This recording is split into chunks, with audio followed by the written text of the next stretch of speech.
Саламатсыздарбы? Бизде конокто Бир Бол партиясынын лидери Алтынбек Сулайманов. Алтынбек Турдубаевич, кош келипсиз студиябызга. Алгачкы суроону өткөн аптада колдоо тапкан баш мыйзам жана референдум боюнча узаткан турам. Сиз Өмүрбек Текебаев баш болуп парламенттик системаны сактап калууга аябай катуу аракет кылдыңыздар эле, бирок өткөн жумада президенттик башкарууну колдоп добуш бердиңиз. Эмне себептен чукул өзгөрдүңүз? Мен буга чейин парламенттик башкаруу деп келатам. Мен өзүм парламенттик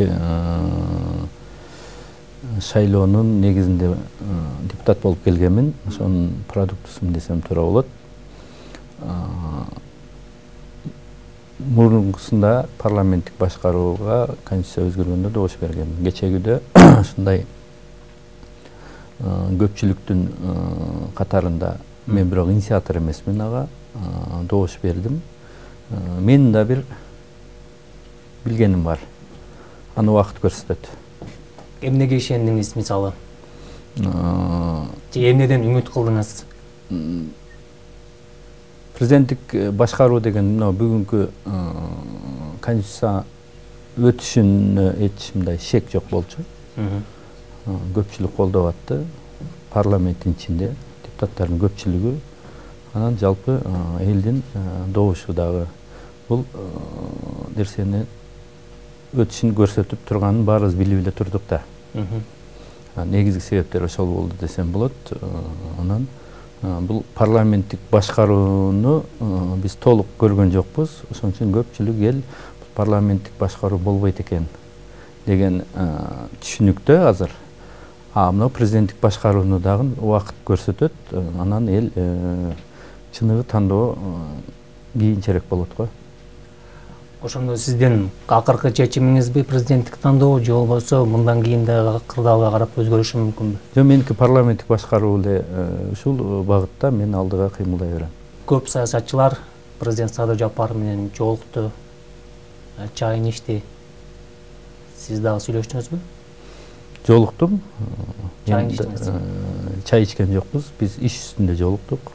Кабинетине барып, лидерлерди чакырганда чогуу лидерлер барып сүйлөштүк. Анан өзүбүзчө дагы сүйлөштүк. Көп маселелерди мындай сүйлөштүк иш үстүндө.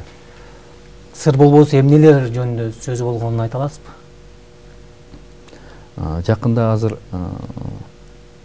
эмки жумада шайлоо мыйзамына өзгөртүү киргизебиз. Ошол мыйзам боюнча да сүйлөшкөнбүз.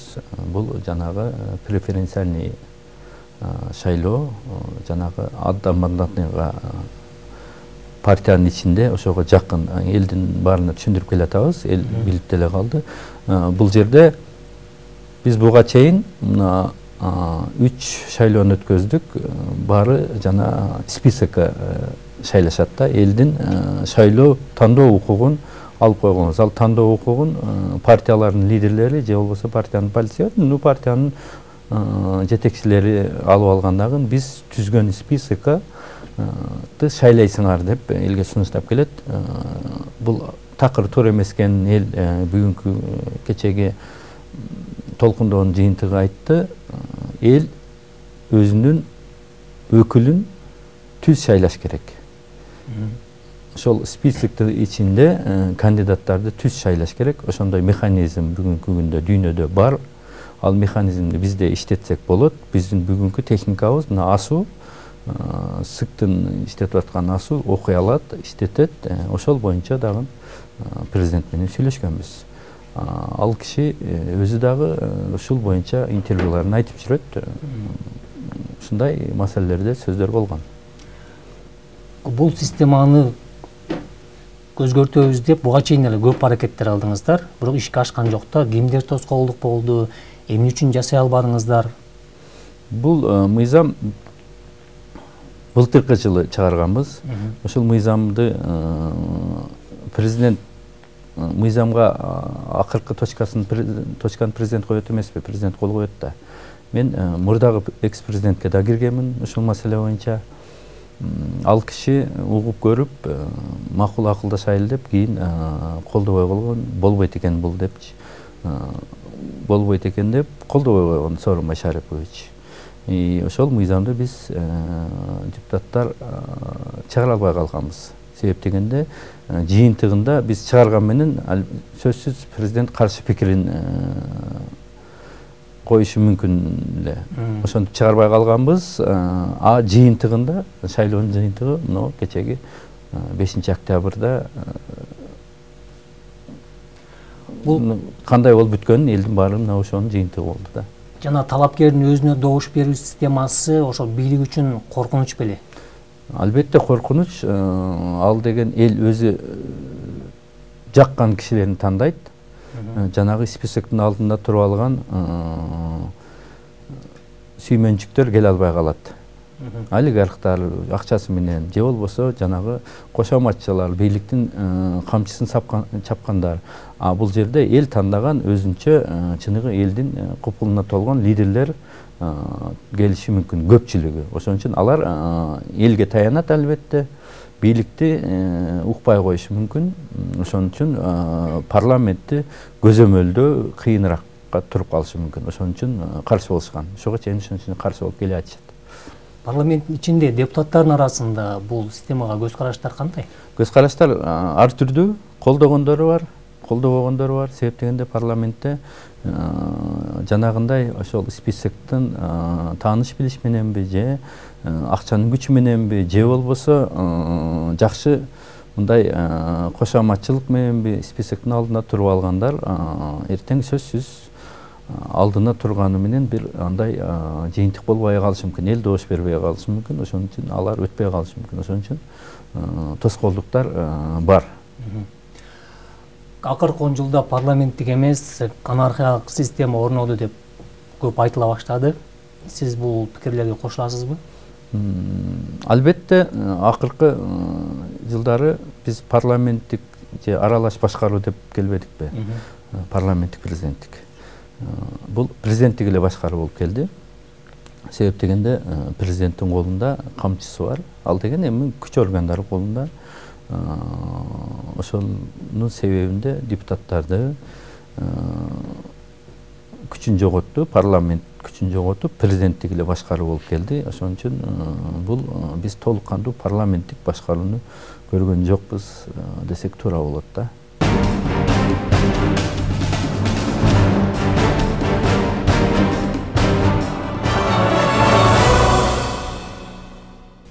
Парламент бизнес клубка айланганы, мандаттар миллиондогон долларларга сатылып атканы көрүнүп эле турду да. Эмне үчүн көпчүлүк депутаттар ошол убакта ошол нерсени көтөрүп чыгып, батырып айта алган жок?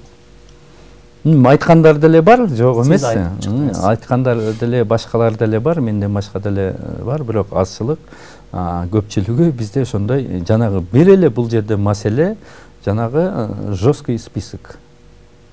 Списокко добуш берүү. Списоктун алдына туруп алсаң, өтө турган бийликтин партиясындагы же болбосо бир күчтүү партиянын алдына туруп алсаң болду да, ошол сенде мүмкүнчүлүк көбүрөөк депутат болуп калганга.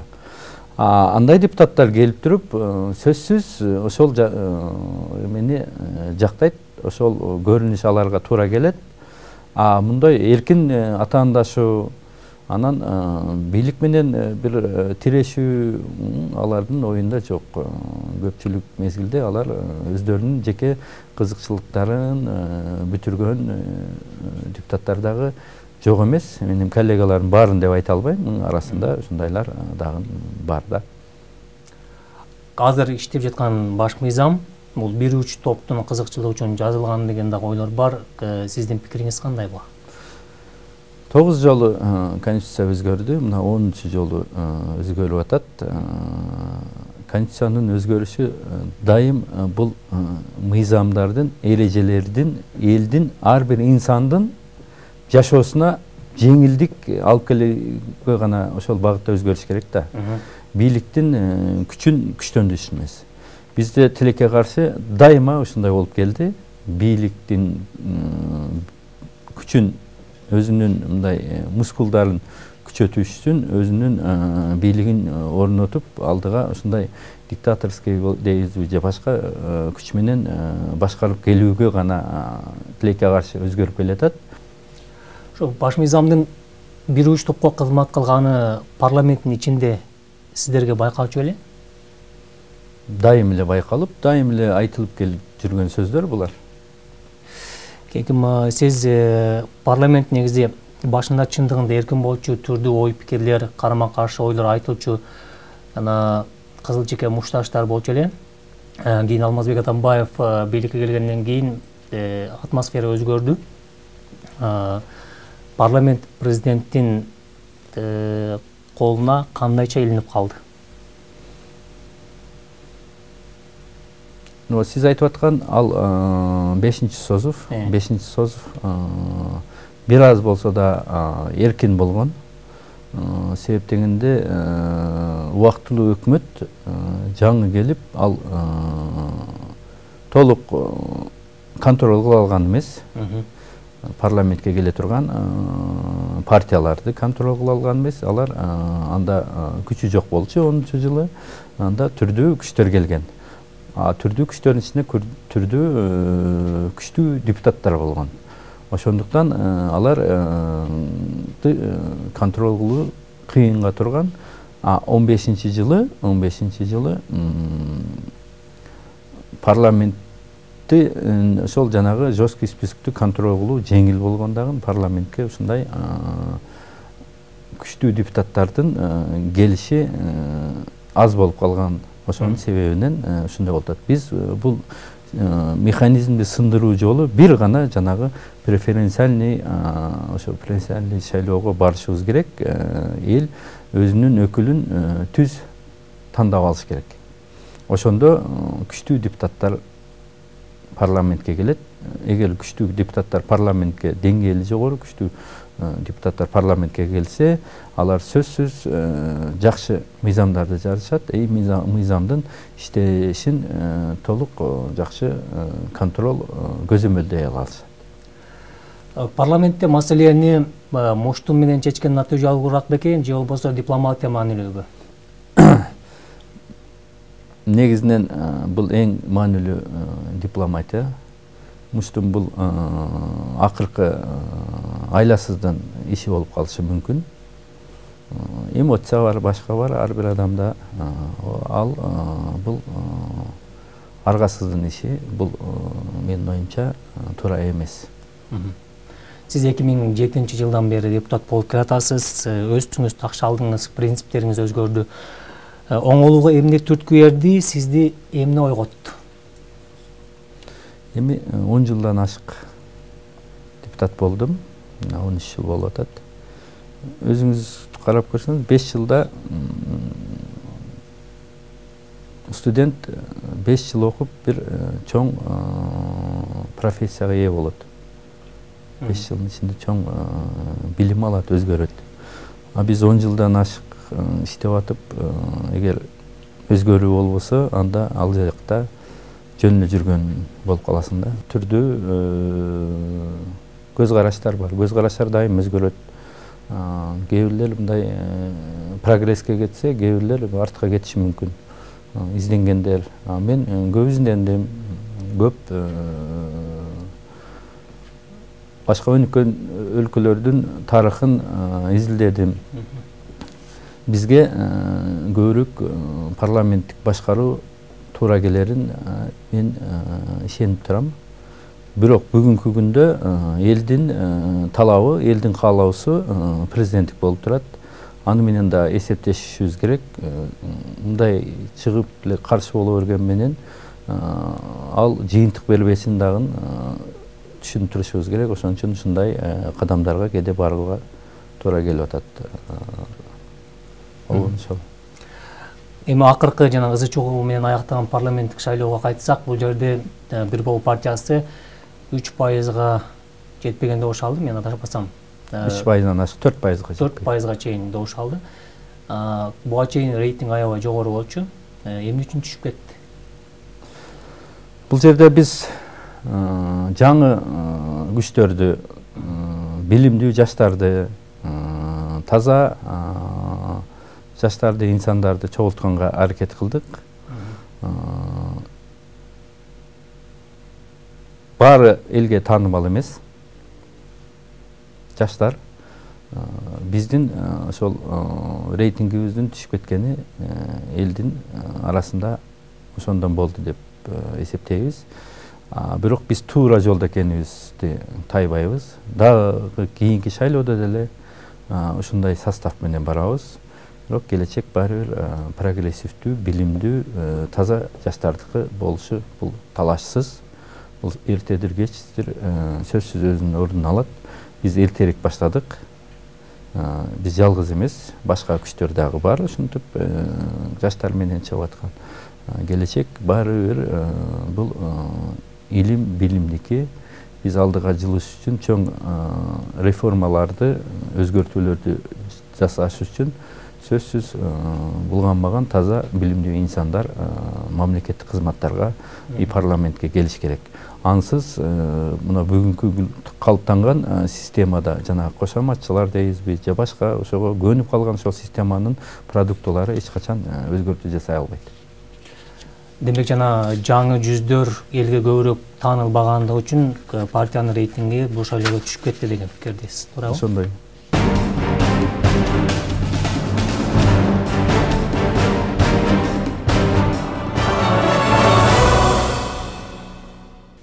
Сиз 10 жылдан ашык депутат болуп иштедиңиз. Парламентте эмнени өзгөртө алдыңыз? Парламентте чоң өзгөртүү жасай алган жокмун. Эмне үчүн? Себеп дегенде бул түзүлгөн система бул дайыма эркин атаандашууга, дайыма өсүүгө мындай каршы иштеген система. Ошондуктан андай эркин атаандашууну калыптандырайлы деген инсандар парламентте аз. Алар дайым азчылык болуп келет.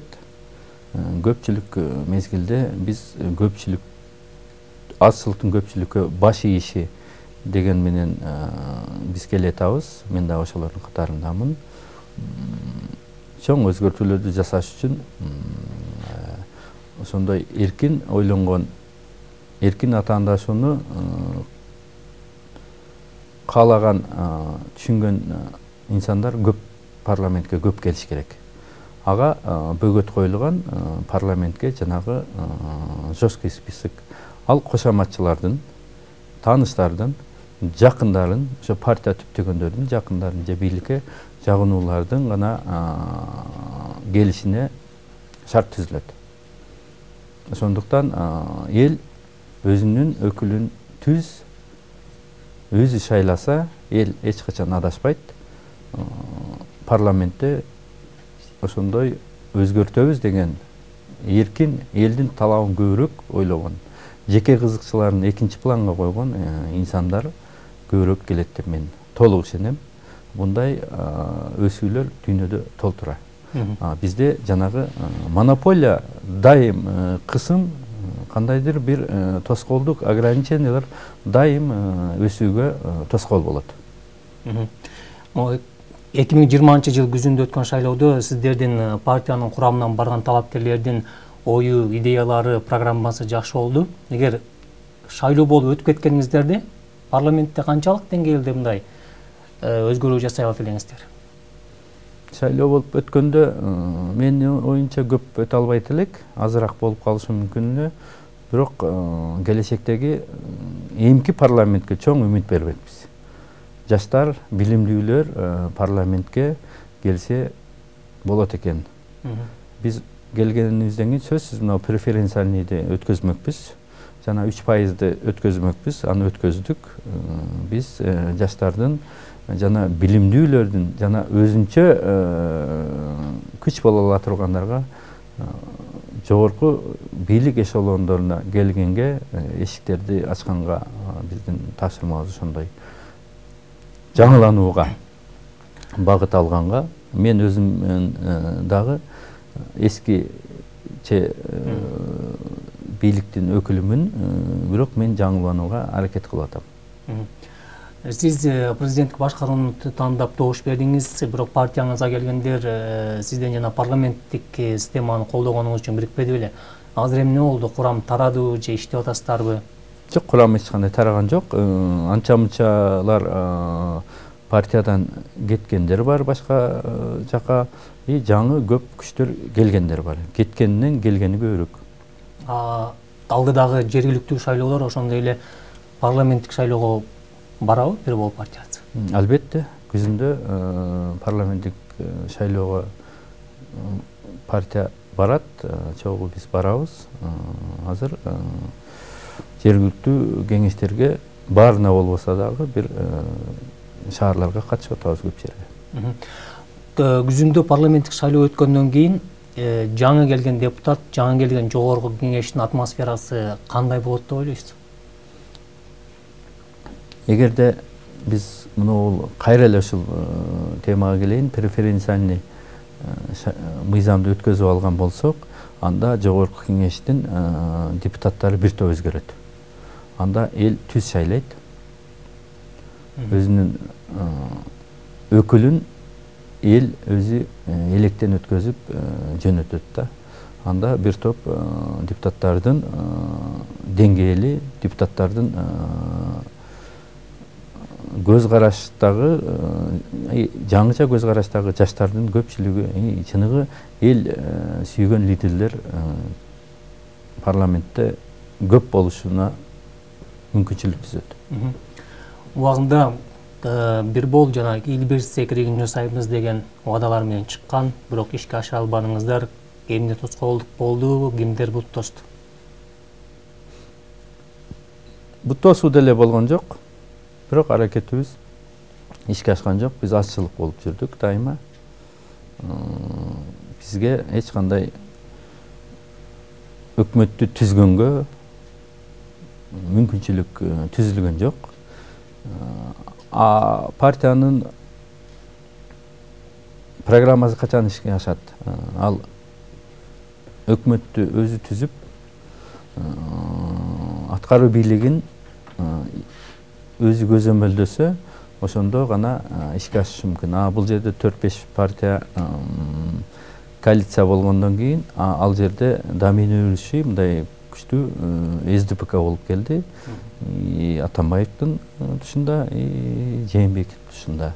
Биздин программаларыбызды, биздин сунуштарыбызды алар укмактуу тыңшап койгон жок. Өздөрүнүн багыты менен кетишти. Тескери кеткенин жыйынтык көрсөттү.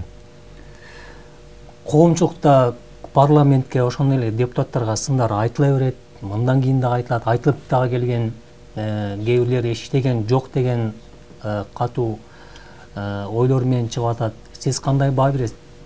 6-чы чакырылыш эң чабал чакырылыш, 6-чы чакырылыш эң чабал болду деген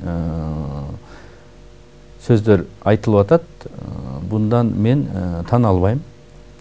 Себеп дегенде 5-чи чакырылышта депутат болдум, 4-чү чакырылышта депутат болдум. Ал чакырылыштарга салыштырганда бир топ алсыз парламент болду.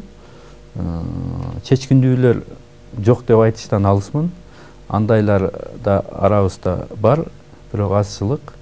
Көпчүлүк депутаттардын көпчүлүгү жакшы мындай кошоматчылык дейбизби, же өзүнүн бир жеке кызыкчылыгын дейбизби, ушулар менен эле алек болуп көп мезгилдерде жалпы элдик кызыкчылык, мамлекеттин кызыкчылыгы көп жерде эске алынбай, жеке кызыкчылыктар ойноп кетип аткан убакыттар да жок эмес да.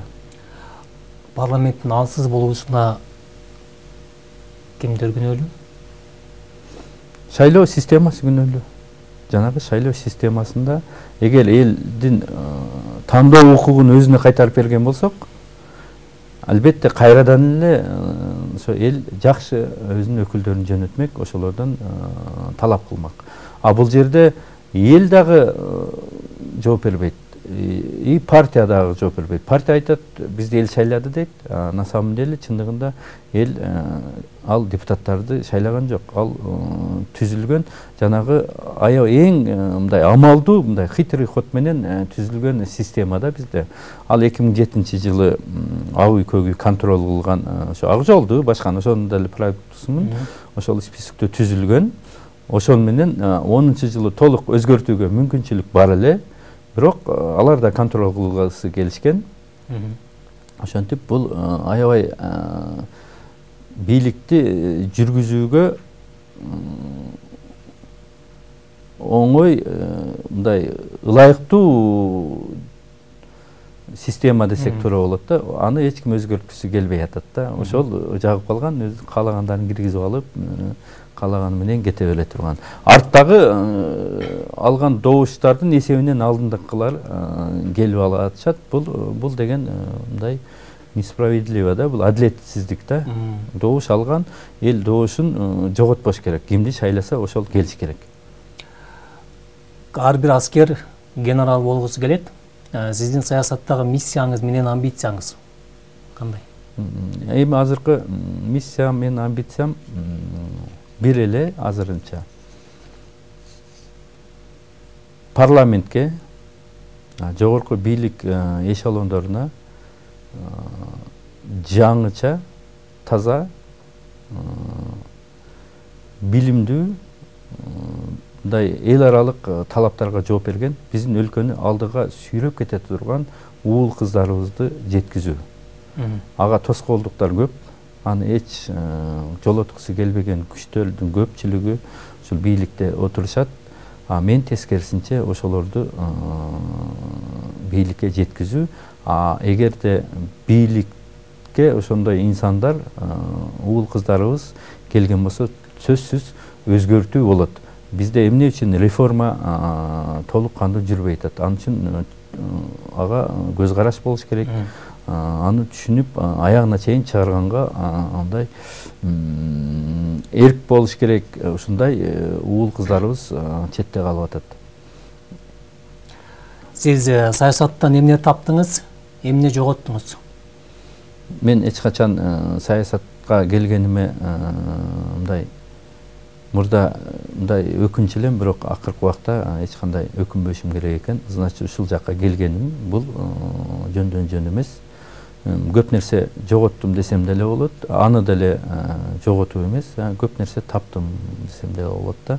Бирок ал деле менин чоң ийгилигим эмес. Менин алдыга койгон тапшырмам, мен аягына чыга элекмин. Кудай буйрса, ал ийгиликтерге сөзсүз жетебиз.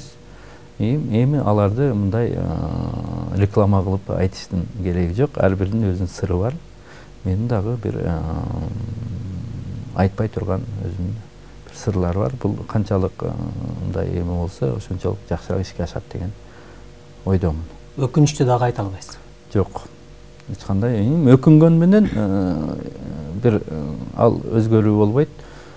Өкүнбөш керек, өткөн кемчиликтерди оңдогонго аракет кылыш керек. Чоң рахмат. Биздин чакыруубузду четке кыкпай, маегибизге келип бергениңиз үчүн сизге ыраазычылык билдиребиз. Ишиңизге ийгилик каалайбыз. Рахмат.